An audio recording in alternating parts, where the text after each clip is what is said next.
안녕하세요. 이우영입니다. 말이 통하는 나 만들기 프로젝트 동굴에서 광장으로. 오늘은 이렇게 말하라 네 번째 시간입니다. 우리의 그 새 치어를 어떻게 사용할 것인가에 대한 안내를 해드리는 시간이죠.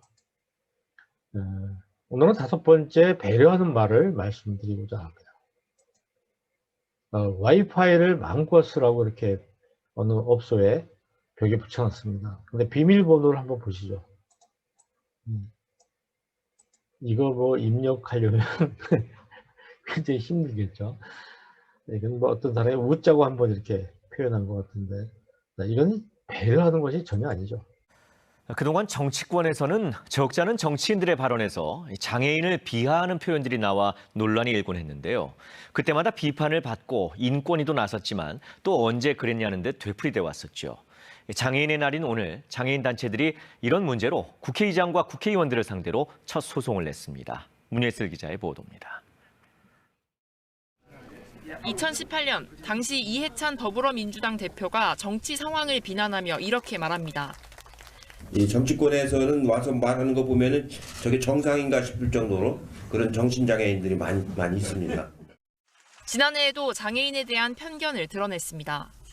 선천적인 장애인은 그 의지가 좀 약해 돼요. 어려서부터 장애를 갖고 나오니까. 주로 상대방을 비하하거나 조롱할 때 장애에 빗대는 경우가 많습니다.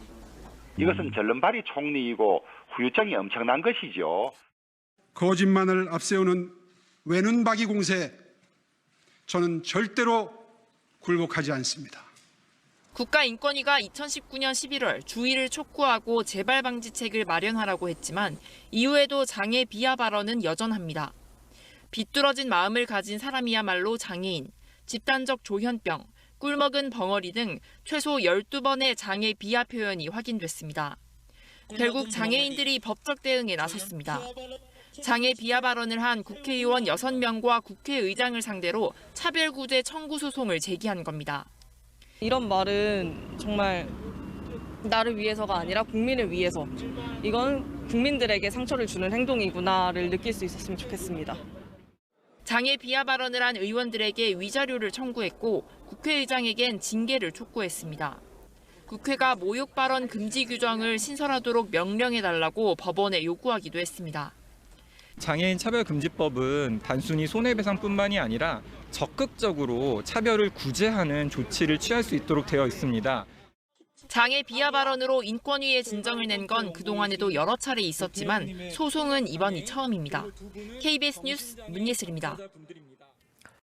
얼마 전 한국당 소속의 여상규 법사위원장이 국정감사장에서 여당 의원을 향해 장애인을 비하할 때 사용하는 단어를 언급하면서 비난한 적이 있었죠. 오늘 장애인 권익단체들이 국가인권위원회에 여상규 위원장에 대한 진정을 제기했습니다. 보도에 홍혜표 기자입니다. 선거가 끝났다. 이제는 투쟁이다. 투쟁이다. 투쟁이다. 여상규 국회 법제사법위원장을 규탄하는 사람들이 국가인권위 앞에 모였습니다.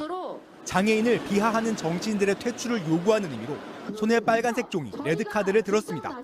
자기 한 표 찍어달라고 허리 굽히고 할 때만 빼고는 여전히 그들에게는 장애인이라는 존재는 눈앞에 없는 존재로 여겨집니다. 장애인 권익단체들이 이렇게 모인 건 올해만 3번째입니다. 지난 7일 국정감사장에서 신체적 장애인을 비하하는 욕설을 했던 여상규 위원장. 웃기고 왔냐면 정말. 지난 8월에는 황교안 자유한국당 대표의 발언이 문제가 됐습니다. 북한의 미사일 도발에는 대통령이 벙어리가 돼 버렸습니다. 이해찬 더불어민주당 대표도 전국 장애인위원회 발대식에서 비하 발언을 해 논란이 일었습니다. 정치권에서는 와서 말하는 거 보면은 저게 정상인가 싶을 정도로 그런 정신장애인들이 많이 있습니다. 이 사회의 성숙도에 발맞춰서 인권의 감수성이 높아져야 하는데 아직 국회의원들의 그 인권의 감수성이 그 수준을 못 미치는 것 같습니다. 최근 3년 동안 인권위에 제기된 장애차별 행위 진정은 2,939건. 장애인 권익단체들은 국회의원들의 비하 발언이 사회적 차별과 혐오를 조장한다며 인권위의 신속한 대응을 촉구했습니다. MBC 뉴스 홍익표입니다. 배려라는 것은 상대방 입장에 서는 거죠. 상대방 입장에서 상대방이 나한테 해줬으면 하는 것을 내가 해주는 거죠. 네, 제가 엊그제 이제 고속도로 운전을 하고 지나가다 보니까 아직도 표 받는 곳이라는 것이 써 있더라고요. 표 받는다는 것은 상대방 입장에서, 이 도로공사 쪽의 입장에서 표를 받는 것이지, 저같이 운전하고 가는 사람 입장에서 표 받는 곳이 아니라 표를 내는 곳이겠죠. 또 서머셋 모험 같은 경우에는 쉽게 말하면 이런 말 하지 말라는 거예요. 이분이 어떤 전쟁터에서 전쟁 중에 군인이 편지가 왔는데 선생님 책을 읽으면서 한 번도 사전을 안 들여다보고 읽을 수 있게 해주셔서 감사합니다. 뭐 이런 편지를 받았다는 거예요. 얼마나 글을 쉽게 썼으면, 독자를 배려했으면 이런 편지가 올까요? 노무현 대통령은 고등학교밖에 안 나왔죠. 근데 굉장히 오래됐습니다만 검사들과의 대화, 거기서 나오는 검사가 몇 학번이냐고 물어본 거예요. 정말 상대방을 모욕시키기 위한 거예요. 대통령이 고등학교밖에 안 나왔다는 것은 온 국민이 다 아는데 일부러 몇 학번이냐고 물어본 거예요. 자기는 대학을 나왔다 이거죠. 이런 것들이 배려심이 전혀 없는 것이죠. 그리고 이제 백화점이나 음식점 가면 계산대 이렇게 써 있는데, 사실 더 친절하게 하려면 여기에서 계산하세요가 맞는 것이고요. 그리고 이제 아이들을 둔 어머니들을 부를 때 누구 엄마 이렇게 부르는 것도 상당히 배려하지 못하는 말이라고 생각합니다. 상대방의 이름도 있고요, 직책도 있는데 그런 것을 누구 엄마. 그래서 딸이 영순이라고 했을 때 영순아 그러면 둘이 대답한다는 거예요. 영순이하고 영순이 엄마가 같이 대답을 한다는 거죠. 이런 것들이 전혀 배려심이 없는 우리의 문화의 한 단면이라고 볼 수 있어요.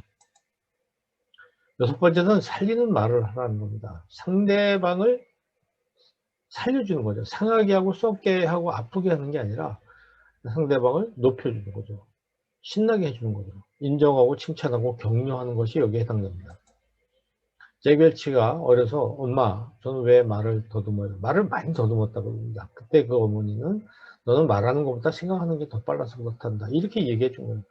이 한마디에 잭 웰치는 본인이 말 더듬는 것에 대해서 전혀 열등감을 느끼지 않고 나중에는 엄청난 강연을 하는 사람이 됐죠.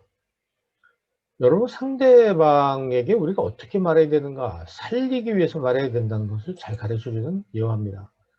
우리의 이 입을 통해서 너무도 많은 이야기를 하지만 적지 않은 부분에서 우리는 아주 쉽게 상대방을 다치게 하고 아프게 하고 괴롭히는 이런 말을 하면서 살고 있지 않는지 한번 생각해 볼 수가 있습니다. 특히 아까 어떤 장애인들을 향해서 이 비하하는 말 같은 것들은요, 장애인을 차별해서는 안 된다는 법을 만든 사람들이 국회에서 이제 국회의원들이 그런 말들을 많이 쓰는 거죠. 이거 참 말이 안 되는 얘기라고 생각을 합니다. 저는 이루타 언어와 또 병살타 언어라는 말씀을 드리고 싶어요. 이루타 언어라는 것은요, 나도 살리지만 앞에 나가 있는 러너, 주자도 살립니다. 그죠? 병살타 언어는 잘못 쳐가지고 나만 죽는 게 아니고 열심히 치고 나가서 주루 상에 있는 자기 팀원들도 같이 죽게 되는 그런 결과거든요. 우리가 언어가 그렇습니다. 아파하는 사람을 위로해주고, 힘들어하는 사람 격려해주고, 말 못한 사람 더 잘하게 해주고, 잘하는 사람 더 잘하게 해주고, 절망한 사람 용기 갖게 해주고, 죽고 싶어하는 사람한테 살고 싶은 마음이 갖게 들게 하는 그런 말을 우리가 해야 되겠죠. 이걸 이루타 언어라고 한번 이름을 지어봤습니다. 반갑습니다. 고맙습니다. 또 뵙겠습니다. 제 잘못입니다. 고맙습니다. 이런 말들이 굉장히 이루타 언어라면, 병살타라는 것은 다른 사람 맥 빠지게 하고 좌절하게 하고 고민하게 하고 괴롭게 하고 죽고 싶게 하는 말 쓰는 것이죠.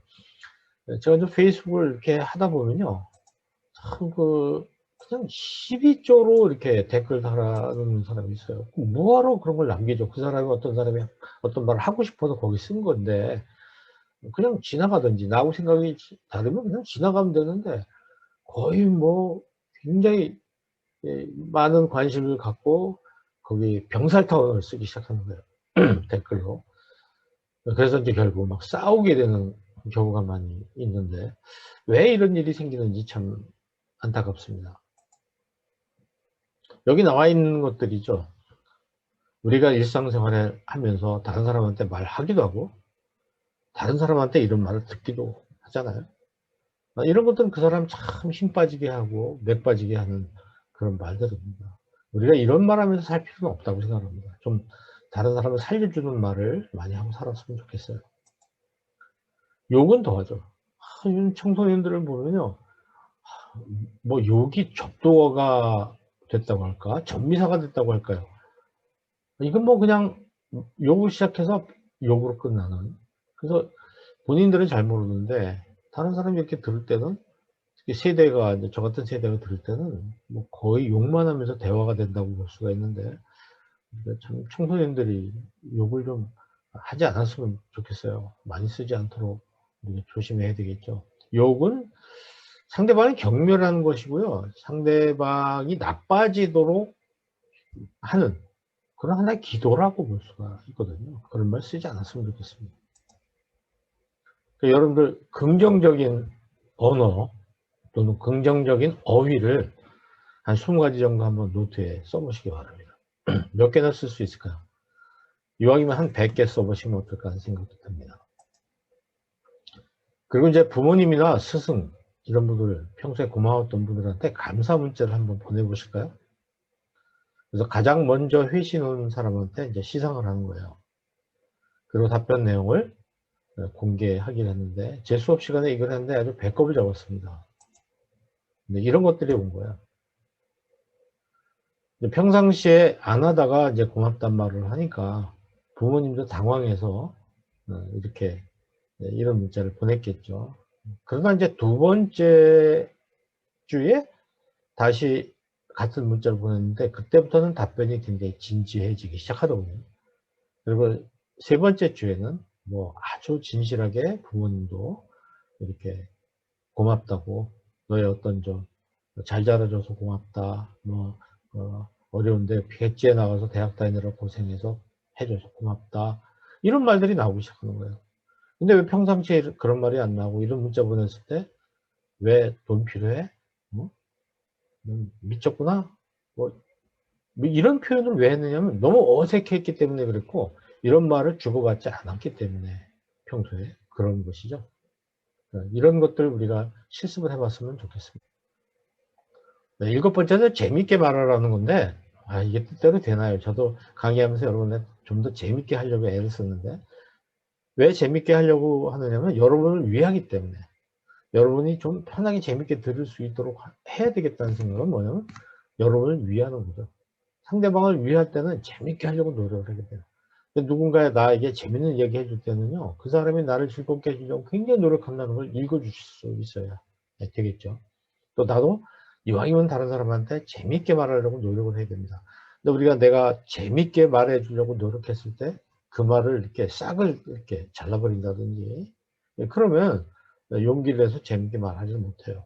그게 좀 이제 소통에 대해서 훈련이 잘 되어 있는 서구 사람들은 유머를 굉장히 잘하죠. 유머 못하는 사람은 문제가 있는 사람이라고 볼 정도로. 그래서 뭐 사회 지도자, 정치 지도자 이런 사람들도 아무 데서나 유머를 이렇게 잘합니다. 어쨌든 상대방을 위하는 마음이 있다면 재밌게 해야 된다는 것이죠.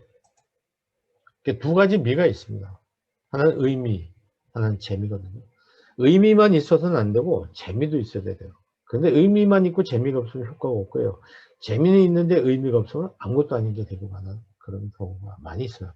그래서 우리가 이야기할 때 늘 상대방을 위해서 배려한다는 의미에서 오늘 이 말씀 드렸습니다. 예, 다음 시간에 다시 뵙겠습니다. 감사합니다.